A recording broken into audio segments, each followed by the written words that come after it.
John, can you hear us? What is going on? What's up, John? What's John?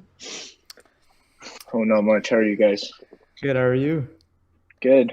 I'm Okay, Nathan. I'm Nice to like, meet you. give me a sec. Okay, What's going on here? Oh, we got a lot of people up in here. What is up? Nathan and James, I don't think you've met. Hi. But other than that, How's it Yeah, going? I'm James. Hey, I'm John. Nice to meet you guys. Nice to meet you. Welcome to Nice the to meet you. podcast. I'm the Yeah. I don't know if you remember, I'm the kettlebell guy, the guy who hated Keith, kettlebells. obviously I remember you, buddy. Freaking God.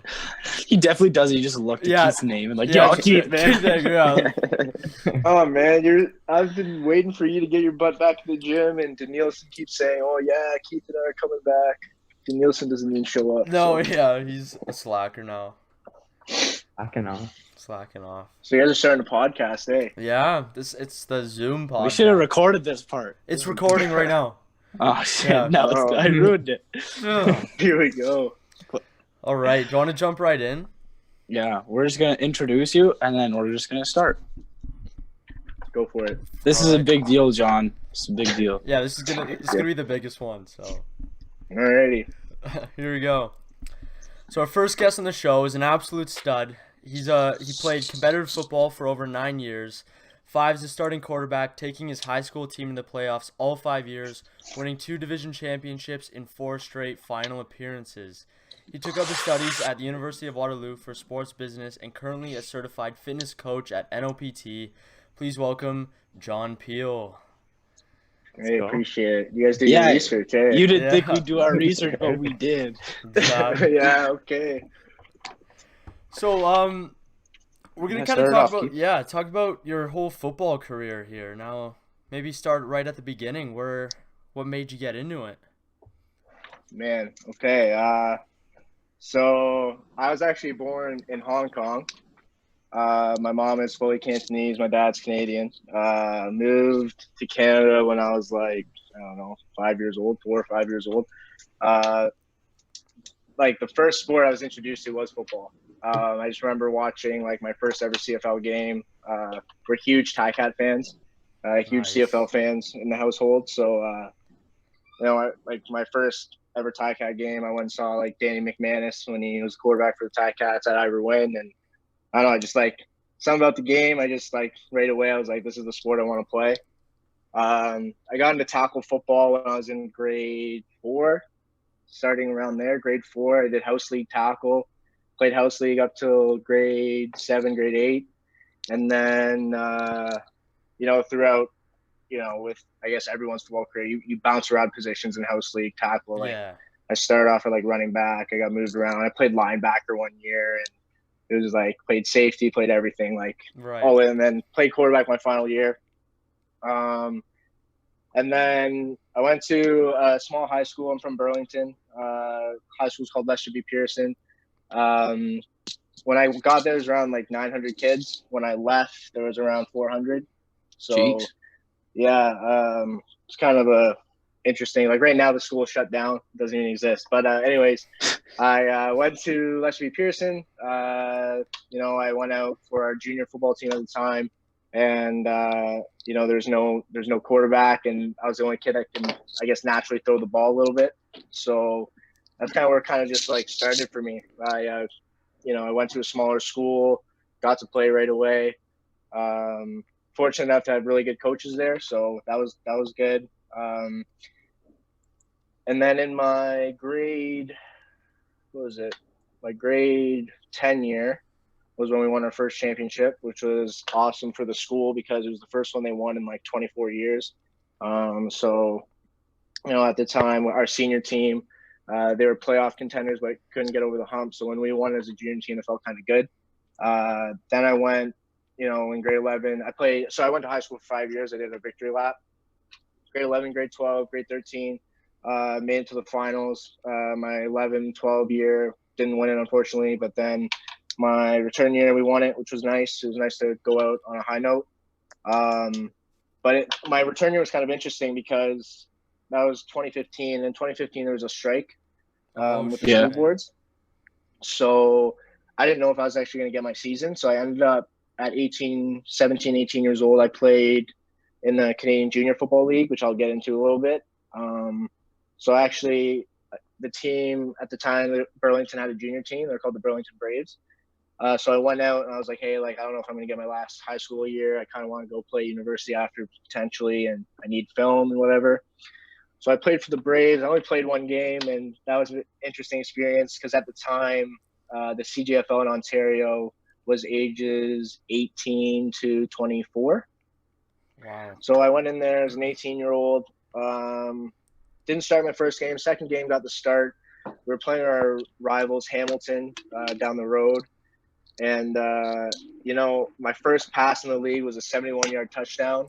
So I was feeling pretty good. I was feeling like, look at me, 18, thinking I own the show. And then it just went downhill. We got slapped that game. It was pretty bad. Like, yeah, it was rough. I think we lost, I don't know, man. Like, we got slapped. I don't think we scored again. Like, it was one of those, like, we came out of the gates and then they buckled down. And anyways, high school ended up coming back. Teachers got off strike. I ended up leaving Burlington because I wanted to play my final year of high school. Like I said, I won the championship, which was great. At the time, the only school in Canada that was actually interested in me was Manitoba. And then at that time, I didn't feel like moving out of province. So, Yeah. You don't want to go to Manitoba. Yeah. Why would you want to go to Manitoba? So, it's funny because they have a decent, well, at the time, I haven't really looked now, but they had a decent football program at the time. But it's anyways. Manitoba. Yeah. Yeah, fair enough. But anyways, quick background on myself. Like, I'm a short dude. I'm like 5'6", 5'7". So I played quarterback throughout high school. It's kind of hard to get offers when you're at that height. So I was like, okay, well, I knew the CJFL was always a route for me because I already played the game there and I kind of knew what was going on. And then Burlington announced they relocated their team to Niagara. And I was like, what the heck? So I ended up actually doing my first year of university at Brock. I was studying physical education. And then I played for Niagara for 3 years, 3 to 4 years. That was definitely an experience. Their program now has officially folded. I don't know what happened behind the scenes, but when I got there, and we'll get into some stories here, but I got to their first practice, and there was more coaches than there were players at the first practice. Oh God. So when I got there, I was Today. at the time, because where the season starts, it starts before school started. So I was commuting from Burlington. So anyways, I made the commute from Burlington to Niagara. I get there and there's like 2 other guys and then like 8 coaches. I'm like, sick. This is going to be a interesting year. Yeah. So anyways, that year sucked. We went, I think, like 0-8. I ended up getting a concussion my third game in, Oh, geez. which was tough. And then second year, went back to Niagara. Ended up deciding to transfer to Waterloo, though, for education. And also just I didn't find the right fit at Brock in terms of my degree and stuff. So I ended up switching to Waterloo. Still commuted to Niagara for practice. We practiced like 3 times a week at the time. And made the switch to receiver for my height. And I was like, maybe one day I'll email, I'll try to get a hold of the Waterloo coaches. I'll try to get on the team at the receiver position, and we'll see what happens. Played receiver in the CJFL for the next 2-3 years. Couple more in Niagara. We can get into stories a little later maybe about Niagara. But my final year, which was this past year, they brought down the age limit. Last year or 2 years ago, they brought down the age limit back to 22 instead of 24 in the CJFL. So I was 22 this past summer, and I was actually playing for Hamilton. I was starting, playing the first game. We won. We beat London. London eventually became provincial champs, which was tough to see. But this is where my football career kind of just like took off towards Waterloo. So I played my first game in London. We beat London, and in the car, my phone's, I got a text from the recruiting coach at Waterloo. I'm basically saying, we need an extra arm for the season. Like, are you interested in playing? He knew I was a student there. So from there, this is kind of where I got my opportunity at Waterloo. I didn't dress, but, it is what it is. I got my opportunity at a university level, which I thought was over, especially when you're 2 to 3 years in of your CJFL Yeah, for sure. eligibility. Yeah. You're kind of just like, that's fine. Like, I'm going to play at the CJFL level and do what I got to do. But, I got to play quarterback, which was awesome. And if you guys, pay attention to university football, Trey Ford is arguably the best quarterback in the country. So, Yeah. We actually being had a around question him on was, that. Yeah, Yeah. we'll talk about Trey Ford later. Yeah. For sure. yeah. Being around him was super cool. Being around the guys was super cool. Really good coaching staff. It didn't quite end the way I wanted to. Like I said, looking back, if I had the chance, I'd probably stay in Hamilton and played because I had a starting position. But yeah, I mean, other than that, that was my football career pretty much from a tackle perspective. I coached here and there from house league. I coached a men's league team last summer. But in terms of my playing career, that's it. And I had a couple decent camps I went to.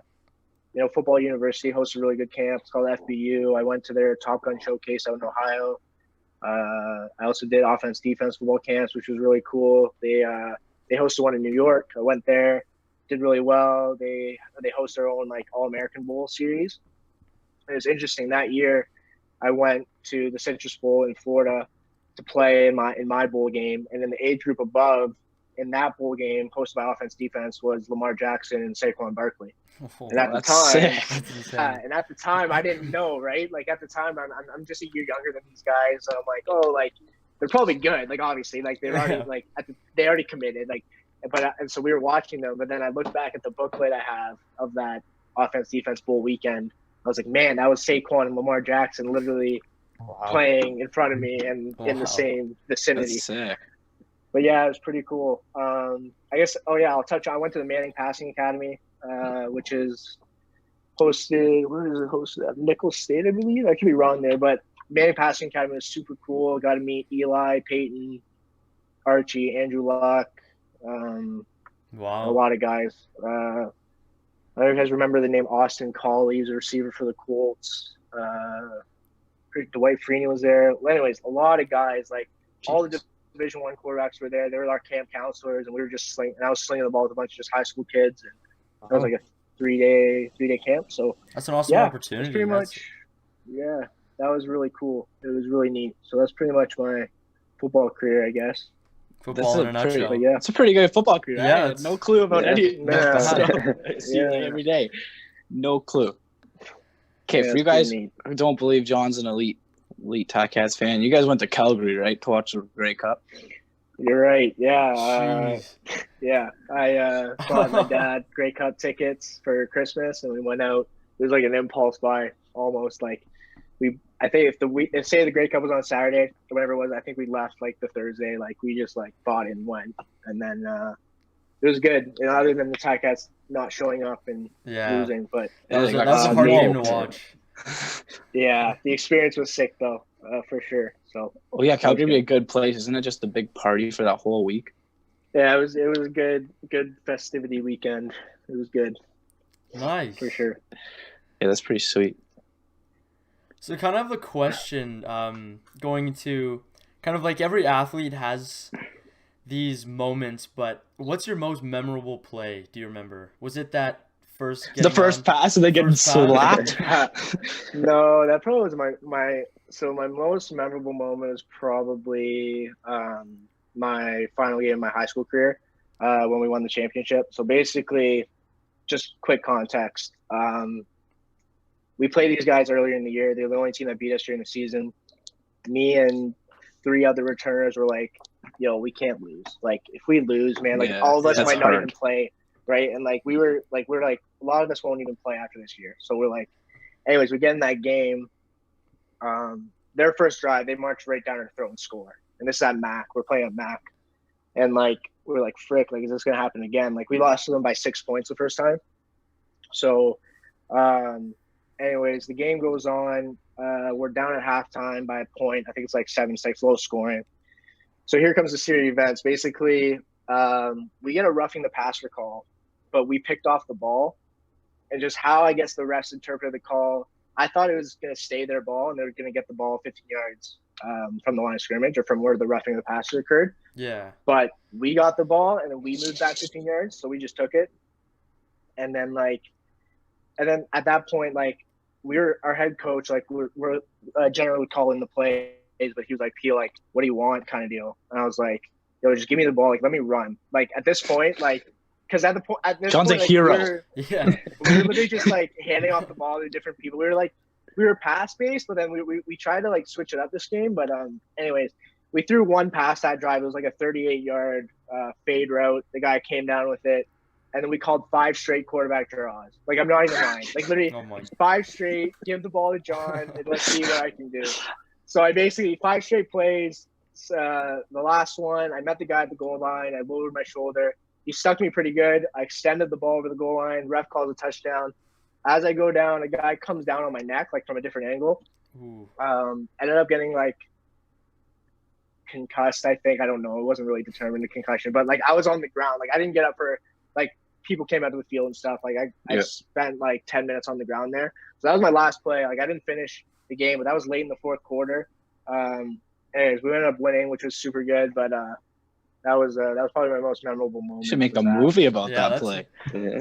Yeah, maybe. Give the It's ball a to me, higher coach. level. No one else. Yeah, it was a little selfish, but anyways, that was pretty it. That was pretty much it. That was it right there. That That's was my awesome. moment. And I remember That was seeing good. like Pretty good story. there's a bunch of interviews on your highlight tapes of guys like just Mhm. saying how good of a scrambler you are and that's how you're known for and Yeah, so we were lucky. We had 2 local guys, kind of like what's his name, the 509 guy, Darren. yeah. That's his Yep. name, right? Yeah. So we had a couple guys that did just high school football in Halton, which was super cool. And and they did like every division. They knew every school in the area. They knew a bunch of players, and they talked really highly of me, which is awesome. They talked highly of our team, which was really cool. So yeah, that was neat too. Yeah, that's awesome. Yeah, same kind of thing. Like, do you remember? I guess that goes right into the next question, saying that was your hardest hit play, that goal line stretch. One of them, yeah, one of them. John doesn't Yeah. remember most of them, guys. No, yeah, Come you're on. probably These like- guys had a long career. Let's get into some stories. I want to hear these stories about this Niagara team. Oh yeah. Was it just bad, or like were they like Okay, party animals, okay, or like like- both? Okay. I don't know. Okay, I don't want to say anything that'll. Okay, so here I'll just say. Jeopardize your job. Yeah, let's not do Listen up, that. So Don't talk You know, about you know yourself. no, I'm not. I'm not talking about myself. No. I'll tell you this.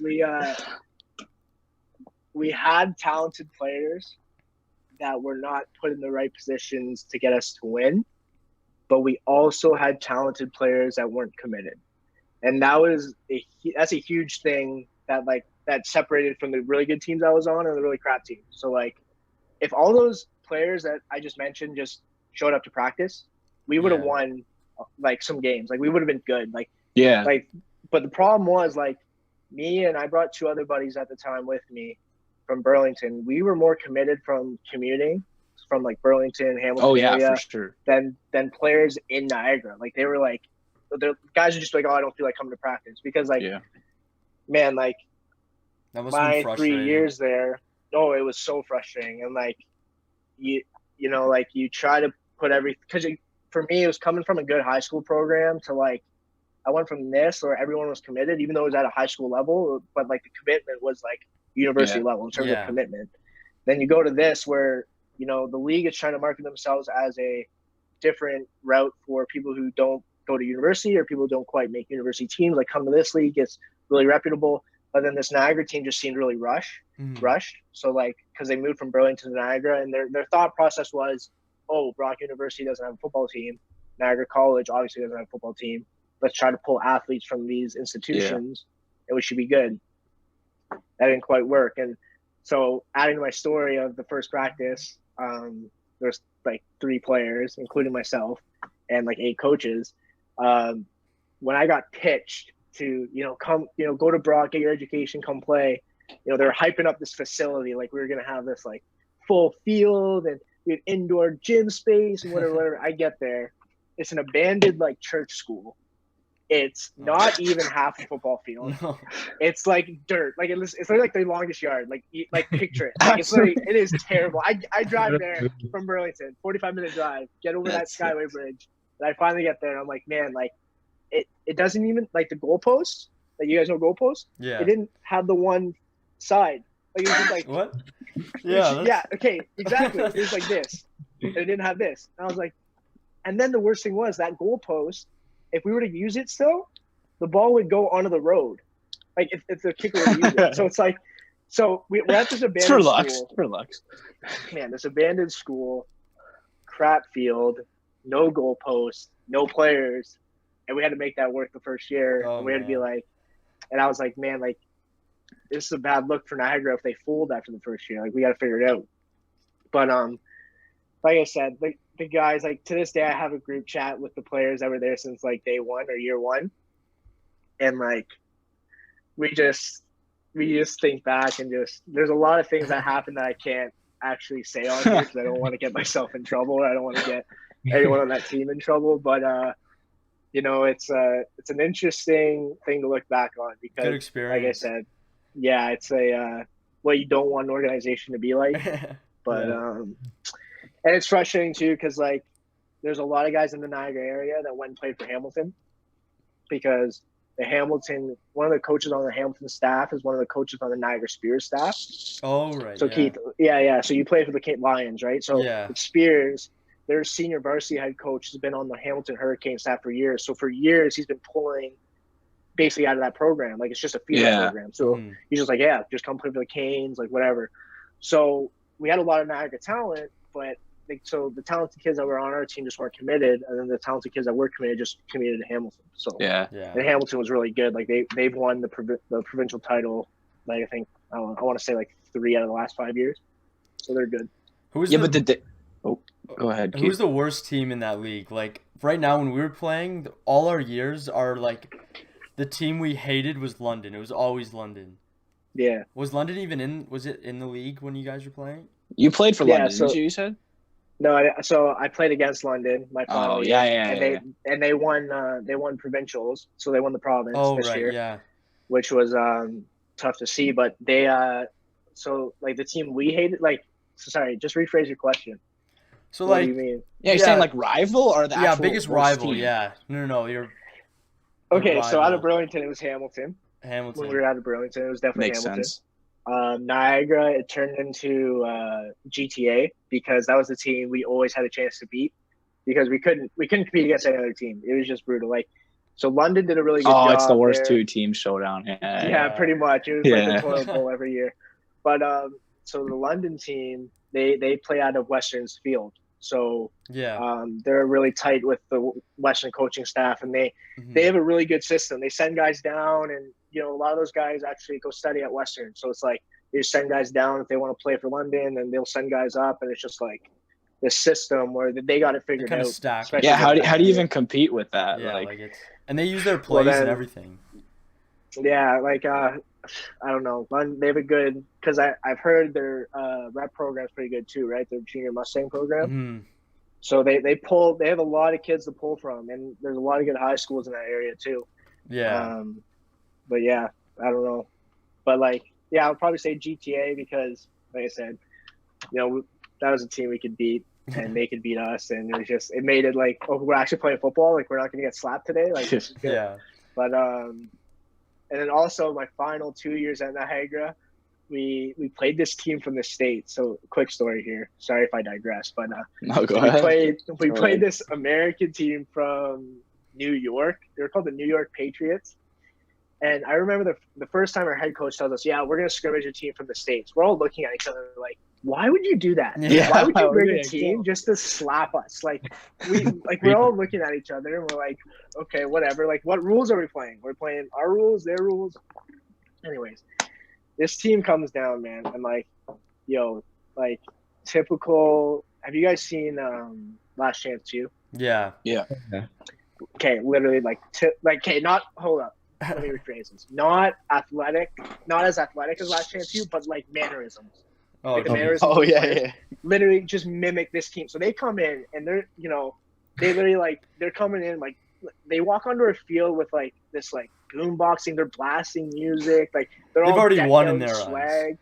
Yeah, and we're like, Yeah. what the heck? Like, and like they're big boys. And Yeah. then like, and then I remember this one player came on the field like with his like 2 kids, and we're like, this guy's kids, like, what are we doing? Like, what kind of team are we playing right now?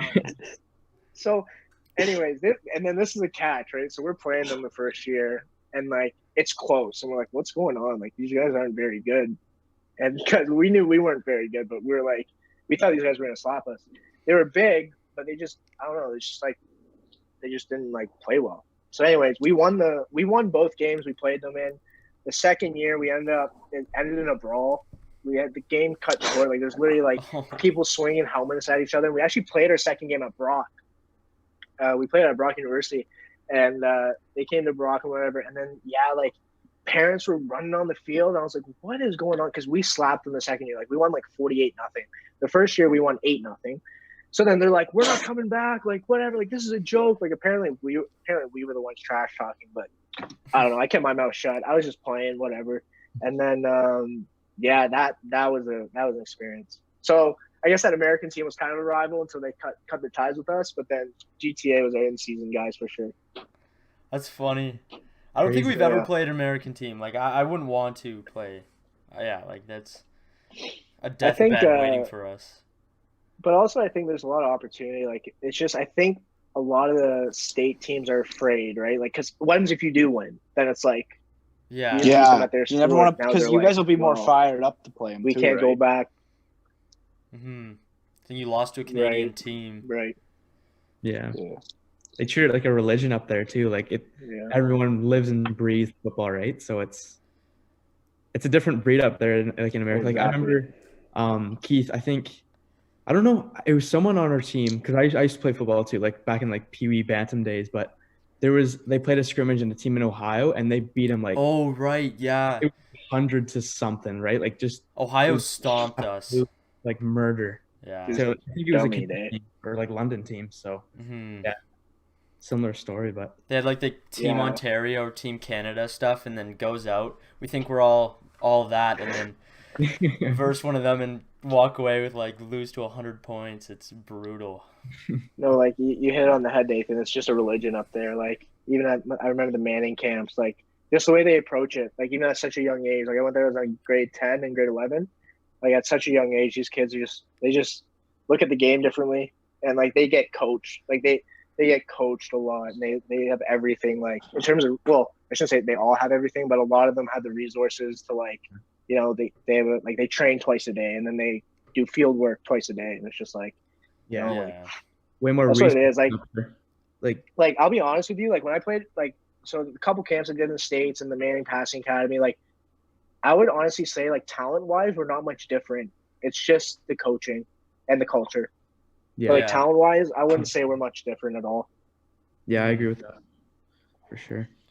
And it's how you're brought up too. Like if your parents are huge into that, like they're gonna push you, and it just kind of goes down into like generation of football, and that's kind of how it kind of starts, right?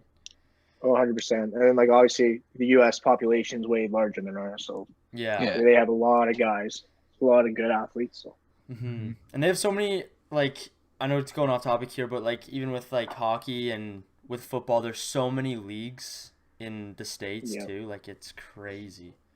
yeah, like I remember because at the time I was thinking about going to the States out of high school, and I was prepping for SATs and just looking at all the like the Division III schools they have, Division II, like JUCO, and then Mm-hmm. there's like NCAA, FBS, NCAA, FCS, and it's just there's so Yeah, much all it is. opportunity to play.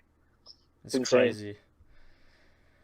So kind Okay, I of, think we're ready to hop into UW now. yeah, I was just gonna say that. How intimidating was it going there for even like playing So- behind Trey Ford? Yeah, so I wasn't intimidated, but I don't think the guys really knew even to this day. But like I hadn't thrown like I said, I played receiver the past 3 years in the CFL, so I hadn't thrown a ball really since like my first year in the CJ. Like I said, it wasn't scary. The thing in my head was I haven't thrown a ball with competitive people in 3 years. Like I played receiver the past 3 years, so I've been running routes, but I haven't thrown an actual football with like, you know, the moving targets and everything. Yeah. So Right. I'm in there and I'm like, what's going to happen or whatever. And I'll be honest with you, and this might surprise some people. The speed. So, like I said, I was playing for Hamilton my final year of CJFL, correct? And they're so good, I went right?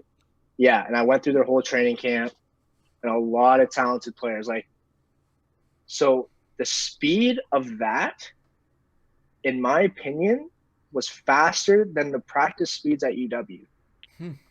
Really? And like I've told, and I've been open about that. Like I haven't once said to anyone the opposite, because so when I played at Hamilton, like I said, I was playing receiver, running back position type there, and everything was just so quick. Like even like I was stressed there than I was at Waterloo. Like I was in Hamilton, I was like, because for me, I was like, I need to make myself known here because it's my final year. I want to play, and also I just spent my last 3 years with Niagara. For sure. Anyways, but going to UW, the most nerve-wracking part was getting the first pass out of the way because I haven't thrown the ball. So, but after I did that, like, there was no nerves at all. It was good. Like it was just slinging the ball, and majority of my time there, I threw against our starting defense. I served as our scout team quarterback because, like I said, I didn't get to dress, but I got to throw against our first stringers the whole time. And a lot of days I did really well. A lot of days they had my number, but nothing where I was like overwhelmed or I was like, oh, this is way too fast. What it did affirm me was like, I could have played at that level. Like, it's just one of those things. Like when I went through the year, I was like, man, like if I had the opportunity 4 years ago and like with the coaching staff or whatever, like wherever school I could have went to, I could have played at this level. It's not quicker than the CJFL. Right. Like it's not like I said, with the Hamilton team, a lot of those guys came from university programs. And with the Hamilton team, because of their like blue collar kind of style, like a lot of those kids, the reason they're not on university teams is because of their grades. Like it's not because of their talent. So like they're really good players. Like we had a couple guys that were on UBC's football team the year before that came and played for the Canes this past year. And I was like, just physical specimens. So to answer your question, it wasn't scary at all. It was fun. It was fun to sling the ball because I always looked at university as, oh, it's that neck. Like this is going to be way faster. Like this is an opportunity for me to see what I can do. Like, but when I got into it, I was like, oh, it's not bad at all. Like the speed from high school to university, obviously way faster. The speed from CJFL to university, I would argue, at least in my position with Hamilton, it was faster there. And at UW, it was just, not as fast, but it's still obviously a high tempo, high speed. You're playing at a high level. But big boys too. Again, So the boys are bigger compared to high school. And, but to answer your question, I wasn't like freaking out or anything. But another cool experience out of the book. Yeah. What you said a little bit, like, what was your actual role? Like, what were the things you did every day? Okay, so not Waterboy. What's up? Not Waterboy. Not Waterboy. No, not Waterboy. So this is interesting. So I got called in because their second string quarterback tore his ACL in camp. Just like cutting off the ground or something. He tore his ACL, and so I get in and they tell me, oh, like we had this first year quarterback, he just quit the team. So I'm like, man, like you guys are just dropping like QBs just leaving and stuff. So I got on roster with Trey Ford, their second string quarterback, Mitchell Baker, who actually I know him from Burlington. He's from Burlington. And then they had this other first year kid from the area. So I came in as the fourth quarterback or whatever. And anyways, I won't go too deep into like what they came and said to me and what happened, but at the end of the day, like my role was I practiced, we practice 3 times a week during season. We have film pretty much like every day. But I'm there, I get to practice, we do our stretches as a team. Then we separate into like our quarterback, running back position groups. We do our quarterback work with our quarterback coach. We end up doing like skelly work with receivers. Then we play like 2-on-2s or 1-on-1s against the DBs. Then we do run game. But everything I did was to service our defense. So while Trey was taking first team reps against our scout defense, I'm on the other side of the field playing against our first team defense with our scout offense. So that was basically like I literally I threw the ball a lot of practice. It was just with scout team guys or younger guys, right? Like because I came in my final year of education, I was like one of the oldest guys on the scout team because it was my first year on the team. But it was a good experience. Like, you know, I was just telling those guys about my CGFL experience and stuff, and they absorbed it really well. And they, you know, it was really nice that the players were really thankful that I got there because, you know, at the time, I don't know what they were doing before me because I took a lot of reps, man. Like I would say I took around like 90% of the scout team reps, and like you're running scout all practice, like because basically they split the field in half. You got the first team offense against scout D, and then you got your first team defense against scout O. You're basically doing that the whole practice. The practice was like 2 hours or whatever. But that was pretty much my role. Just service the defense, give them good looks. Like during our film sessions, I'm literally just soaking in, you know, what we're trying to do to the team we're playing up next. But also, I was watching like say if we're playing, you know, Western, I'm watching Chris Merchant and I'm watching their offense because we're jotting down notes on, you know, what plays we're going to try to replicate in practice, whatever. And I'm seeing, you know, what throws he likes, and I'm trying to mimic those in practice to give them as best of a look as possible. Obviously, you won't get to that look, but it won't get to that level of real game action. But that's pretty much my role there this past year. Did you? Oh, go ahead, Nick. I was just curious to see like how was the routine in like UW? Like you said you had three practices a week, like 2 hours. And then you had film every day. Was it like team workouts too in there, or did they? Okay, here we go. So this is where I was a little. So I work as a strength coach, so I'm like, okay, like, and I knew I was like, okay, what are we gonna do for our strength conditioning work? Right. And I'll tell you this, and this is what frustrated me. This gave me a little frustration with UW football, and it leaves a little bit of a bad taste in my mouth. But our strength and conditioning program was made by one of our coaches. I won't say who. And it was the same strength program throughout the whole year. And it was really, you know, poorly written, in my opinion. It was stuff like 3 sets of 10 pretty much on every exercise. Like you do like a 3x10 dumbbell snatch, 3x10 bench, 3x10 RDL, whatever. Yeah. And it was like at the beginning, it was like, yeah, you got to record all this stuff and whatever. You got to upload it to our Google Doc or whatever. No one followed it. Talking with the guys throughout the year, like, yeah, we don't lift. Like some guys did. Like a lot of the guys that are obviously prepping for the CFL were like, you know, but they had their own strength coaches. Like a lot of the guys go train with. I know a lot of the guys go train with Jesse Collins in Waterloo. You know, he's a really good strength coach. So they go train with him during the year. Like it wasn't as, you know, as structured as I thought it was going to be, because, you know, me thinking like, again, I knew the history of UW. They were not good really until Trey Ford's graduating class came in. Like they were always building, but like they went like X amount of years of winning a couple of games. Like it's tough to build a program. It's really hard, especially they're coming off that you know, performance enhancing drug scandal that one year. But anyways, like basically that's what it was. Like we'd either be sitting in film, like say we practice Monday, Wednesday, Friday. There'll be a team walkthrough Saturday morning for the dressed players. So they'll play Saturday. They'll do a walkthrough in the morning in the field house. But practice Monday, Wednesday, Friday, and then there'll be film after practice every Monday, Wednesday, Friday too. So it's like not only are you practicing for 2 hours, you got to go get showered or whatever, and then you go to film. What was nice too was, you know, again, I don't know if you guys know this, but every football player, even in university, pays team fees. You will have a team fee in university. Really? Now, I didn't know that. Now, let me put a little asterisk here.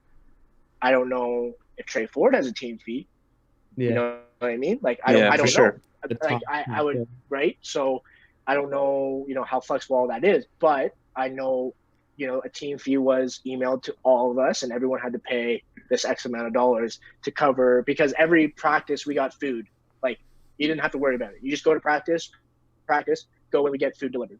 We'd bring our food to our meeting, we'd eat, watch film. Like, and it was just like that. So what the fees covered was the food, athletic banquet, facility costs, whatever. Because you always need money to run a program. Like if they're just giving out scholarship funds, or if they're just giving out academic scholarships, like they're going to lose money. They won't be able to keep up with the program. Right. And so the team fees help with that 100%. So yeah, that was pretty much my routine. Like besides class, and like even at the time I was still working at NLPT. Like basically, if I wasn't at practice or in class, I was at the gym. Like I was either coaching, practicing, or doing schoolwork. Like that was pretty much my life during that football year, and it was insane. Like I'll be honest, like it drained me a lot, and I think even the athletes at NLPT could see like, oh, like I'm not as energetic or whatever because like I was just tired, like just fatigued. Yeah. It's a lot. Tough to balance too. Like how your schoolwork on top of that too. Like, did you find a way to like include everything you could in a day? Yeah. Right? So also with university athletes, a lot of them take condensed schedules. So like a lot of them are only taking 3 courses a term. Okay. Because you have 5 years of eligibility. So like I know Trey only took 3 courses. You need to take 3. You need to be considered a full-time student. So you take 3 courses because, well, it's you're doing a lot. Like you should be training, you should be weight training, you should be watching film, and you should be at practice. And then outside of that, you got to do whatever you got to do to keep your body in shape. You got to be eating well. You got to study for those 3 courses, whatever. For me, I had 5. I took the full 5. So full 5, part-time job, with hours extended outside the gym through like emailing and stuff, which isn't much, but it just adds up. That would be really tough for sure. But it was long days. So like at the end of the day though, like you just got to find a time to like get your stuff done. Like for me, like I'm a night person. That's when I just get a lot of stuff done. So I'm up at night just on my laptop and then whatever. So it's good. Do you find being that third, like, was that pretty thankless? Like, do people recognize you? Because it's like I'm sure it was frustrating at points. Like, that's a pretty thankless job, like, because you're doing reps just for the defense. You know what I mean? Yeah. So I'll tell you, I didn't feel recognized at all, but a lot of the players did. So from a player's perspective, yes. But the coaches didn't necessarily, right? No, not in my opinion. And I'll be honest there. Like, I'll be transparent. At the end of the day, they say their thank yous, right? But like every player has a mandatory end of season meeting, so it's like they obviously have to say something to you. But like, like do they ever like pull you aside and like really sit down and be like, yo, like we really appreciate what you did? Like, like not in my case. Like at the end of the year they did. Like don't get me wrong. Like at the end of the year they did do that, but like during the year it's like, man, like that's why I said earlier in this podcast here, if I had a chance to go back, I would have stuck with the Canes. Although the experience was nice, and to tell people, oh, I was on an OUA roster, like that's cool and all, and like, but to trade in your last year of ever playing competitive football, like, it's crappy when you look back and you're like, I started on a really good team, and I was playing, so. Yeah. For sure. That's the only tough thing about it, but. And I'm sure you were like a really big component too, like because you were saying you practiced the scout defense, right? So I'm sure like you got them ready, like first string defense, right? Yeah. So I played against the first string defense. Yeah. Okay. Yeah. Yeah. So the players that actually play in the game. So yeah. So like I did do a lot, like in retrospect. Like I gave them looks like every day. Like I said, there was me and another first-year quarterback. And at the beginning, we were splitting reps. Near the end of the year, I was taking, like, almost 100% of the reps. And, so, yeah, when you look back at that, 100%. But, like Mueller said, it's kind of like, maybe if the coaches said some stuff during the year, it would have made me be like, oh, I wish I made the right decision if they were to acknowledge that. But, And that's also tough because you put so much work in, and, like, even just a little pat on the back here and there just keeps you going, right? Yeah, 100%. And it's like, again, you're still working out and everything. Like, you're still going to the film. Like, it's not like you're just going to practice. Like, it's not just fun. You just have to do all the extra stuff. Yeah. That was the thing, right? And it's like, it's all that stuff. And although the experience was there, it's one of those things. I think if I didn't play in Hamilton, like, say if there was no other league, and I, like I said, it's that whole thing of my last year of competitive football, I didn't play when I had the chance to. Right. And I think if I were to, like, if people were to ask me, like, oh, like, what should I do? Like, you got to really think about it, because, like, even at the university level, it's still political.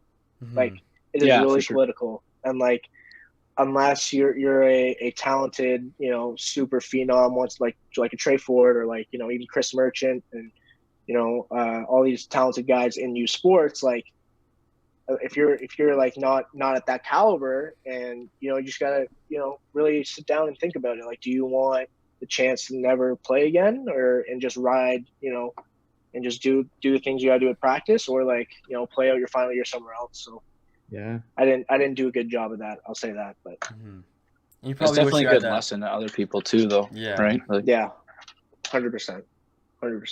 Probably wish you had that nice new facility too there. The one they Yeah. just built.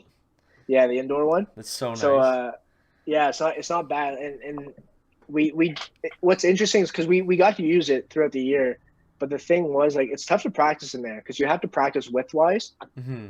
Like, you have to throw widthwise. You can't go length because you can't get your full offense on the field. But no, it's really good. Like, I think it would be nice to see a lot of those guys do really well next year. Like, I hope they do really well. And like, they're getting new facilities and stuff, and they're continuing to get really high end recruits. And they just got to they got to take care of the little things like acknowledgement of certain of other players and stuff. But when they take care of those little things, like fixing their strength and conditioning and stuff, they should be Yates Cup champs. Like, don't get me wrong, they're freaking talented. Mm-hmm. Like, their roster is stacked, and they just got to make it work. They got to do those little things. So The little things what matters. how long have we been going, Keith? This is going 17 minutes, and the other one was like 36. So I don't know. Do you want to get into a little bit of like, kind of on the back end of this, get into some NLPT stuff and a little bit sure. of how you got into that and what you're doing right now with NLPT? And I see you're doing a lot of virtual workouts, which is awesome. Yeah. Yeah. So my S&C career, my strength and conditioning career, stemmed from high school football. So in high school, I was going to go play for the Burlington St. Peters. And at the time I was in grade 10. One of the practices, I partially tore my sartorius, which is this long muscle that goes down your leg. They referred me to this chiro, who I still see to this day if I have any like nagging injuries. He fixed me. He referred me to a sport performance gym in the Burlington area. Went there from grade 10 to my return year. Learned a lot there, and that's where I kind of developed the passion for coaching and strength and conditioning. So when I went to Brock, not only did I do the whole Niagara thing, but I interned there because their head sport performance coach, his name's Steve Lidstone. He was at McMaster for the past decade.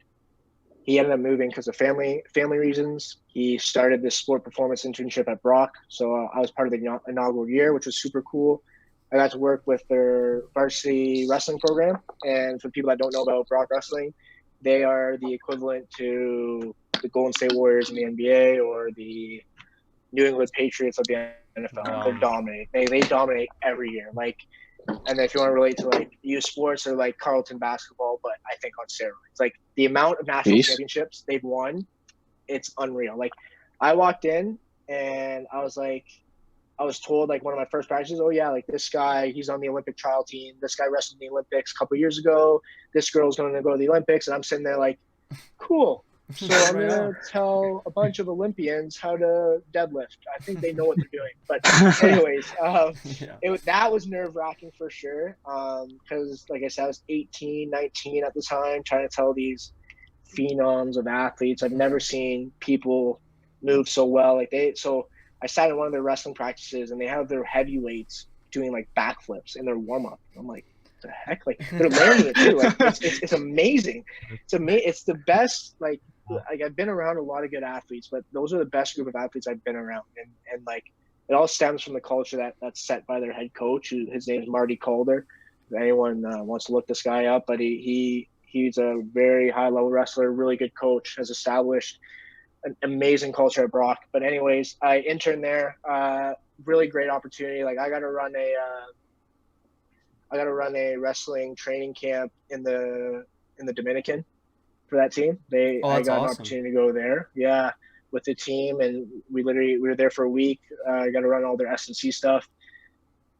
Anyways, when I transferred to Waterloo, Steve Lidstone, the head sport performance coach at Brock, he got me in contact with Andrew Hoff. So I drove up to, in the summer leading up to my first year at Waterloo, I drove up to Waterloo, met Andrew Hoff. I interned at Waterloo, worked with majority of their athletes, basketball, football, volleyball, name it, all of them. And then he hired me a couple months into NLPT. That's where I met, Matt Mueller, the guy, the myth, the miracle there. So yeah, and then I kind of was under Zach Schompf, Eric Hagman, Andrew Hoff. They kind of developed me as a coach, I'm super thankful for all three of those guys. And right now my role is I'm the team and athlete training coordinator. That's my official title. So basically I'm in control of all of athletic development in terms of athletes. So whether you're in our team training programs or athlete programs, I oversee your programming. And like right now with all this pandemic stuff that's going on, we're running live virtual training sessions and just making sure everyone is still getting the resources they need, because I think at this time that's where people need the most help, is just making sure they know they got someone to lean on. Yeah, and I think that's huge now. And as long as the NLPT is doing that, I think we're doing a good job. And exactly. so, yeah, I saw that on Instagram, and I was really amazed. Like you don't see a lot of other people doing that. Like they'll post workouts, but you're actually doing like one-on-one or like live videos with people, which is awesome. Yeah, man, it's wicked. It's wicked when like everyone's like buying in too, which is really good. Like it's huge, like having guys buy in. Like even like this morning I coached the high performance program and Matt Mueller was in it. Like those, like seeing those guys move and buying into the stuff we're doing is huge for us. And it'll pay off for them at the end 100%. So well, that's awesome. And the Zoom taking over, like it makes it so much easier. Like I found too, like the first 2 weeks you're just working out by yourself, and in quarantine and stuff, it really gets at you. Like I struggled with like a couple of days, just like why, like you're not training for late spring for hockey now, you're training for August, and you're like if that, like who knows, you're hoping you're training for August. Like that's pretty tough. But when you're in the Zoom, like you're like, I can't not show up. Like it makes you do it. Like it makes you wake up. You're like, I'm not letting all these other guys who are also dedicated, like I can't not show up when they are going to show up. You know what I mean? You don't want to get behind. 100%. It's so much easier. Accountability piece, right? Yeah, like, for sure. We're going to hold you accountable, and like, and you'll have other athletes chirp each other and be like, hey, where were you today? And that's where you're like, oh, damn it. Like I gotta do this next one, man. And it's also good, like even from a coaching perspective, to hear you guys, make sure you guys are all good. You know what I mean? Like you said, if you were to isolate yourself and lift by yourself for 2 weeks and not hear any voices, it's like, man, it's tough. That's rough. I couldn't imagine. Okay. Yeah, that's my rule. We got like one or two more questions. No problem. I wrote this down. This is pretty structured. But what's the number one thing you hate that athletes do? Number one thing I hate that athletes do. Or like, kind of like they mess up. Yeah, or like, I don't know. Or don't do right. You definitely have stuff. You just can't pick which one. So, okay, like, to answer that, the one thing I hate, like, that athletes do is when they tell me they're going to do something, they don't do it. Like, if I have an athlete that comes up to me and they're like, and they approach me and they're like, I need help with, say, nutrition. And I give them some guidelines or whatever. I'm like, I need you to do this then. If you really want help, like, dude, you have to follow these steps. Like, like usually the first step for me is write down the foods you're eating. Like, just keep a little diary for the next 3 days and send it to me. And when they don't do that, I'm like, why? Yeah. It's not that hard. You got to follow through. So that makes me angry a lot, because it's like, you reach out and like, I'm trying to help. And then like, I know I'm going to get the same question from you, like a couple months down the road. And it's just going to be like, okay, like, what are we going to do different this time? But I don't hate a lot of things like, pet peeve. Here we go. Pet peeve is when athletes, because they played at a decently high level, think they're strength coaches or think they know everything about strength and conditioning. And this goes on at like outside athletes. Like, I have a lot of my buddies who are now all of a sudden fitness coaches. And I'm like, what? Like that's not how it works. I'm sure you guys have it too. Like, especially like, like it's not, it goes both ways, males and females. Like all of a sudden you're seeing all this like, booty builder work. I'm like, what? Like, no, like stop, put that away. Like, it just that frustrates me, because it's like, man, like I've been in the industry training and coaching since grade 10, and like I've been lucky to be around really high level guys, and I'm like, then seeing all this stuff, like especially with this online thing, everyone's an online coach now. Everyone knows something about fitness. It's a tough. It's annoying. That would but, be like, a bit I gotta keep my mouth frustrating. shut. Yeah, definitely. It's frustrating, 100%. But I hope that answered your question. That was a good one. That did answer the Can I question. say That's another one pretty too, good. Matt? I'll get another one. Yeah, go ahead. What's the most important message you want athletes to hear right now during quarantine? Or like one of them, or one or two. Yeah. It's a good question. For athletes, just honestly, just take care of yourself to the best of your ability, and try to gain a new skill that you didn't have going out of this quarantine. Mm-hmm. So whatever that skill might be, like it could be as simple as cooking. Like I know a lot of athletes still don't know how to cook. Like this is the best time to do it. Whoever's taking care of you, ask them, teach me how to cook this meal, and cook it. And I think it's a good point. Yeah, and I know something like I've observed with myself that I had to stop like right away, but since you have so much time, I feel like, well, me and I'm sure a lot of other people are bored eating a lot, which they gotta keep control of if they want to like maintain a good, I feel body, and I don't know. That's something I feel like a lot of people are gonna struggle with, or they have been struggling with. Yeah, 100%. And then like adding on to that, like just like do something to help yourself out, because if you think like, oh, like I'm in a pandemic, I can't do anything.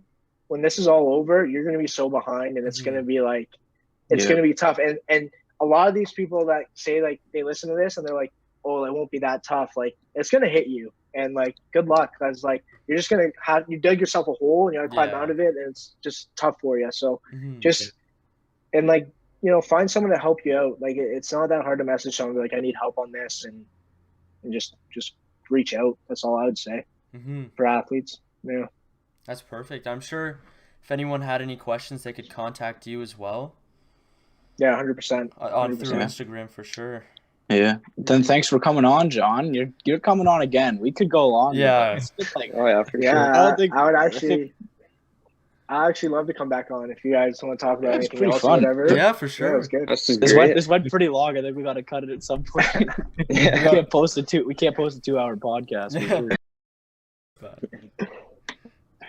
Yeah, but thanks, John, for sure. It was fun. Yeah, thank you so much. No problem. Hey, you guys stay safe out there, okay? Yeah, thank you. You too. Thank you. All right, cheers. Success. That was good. That was great interview.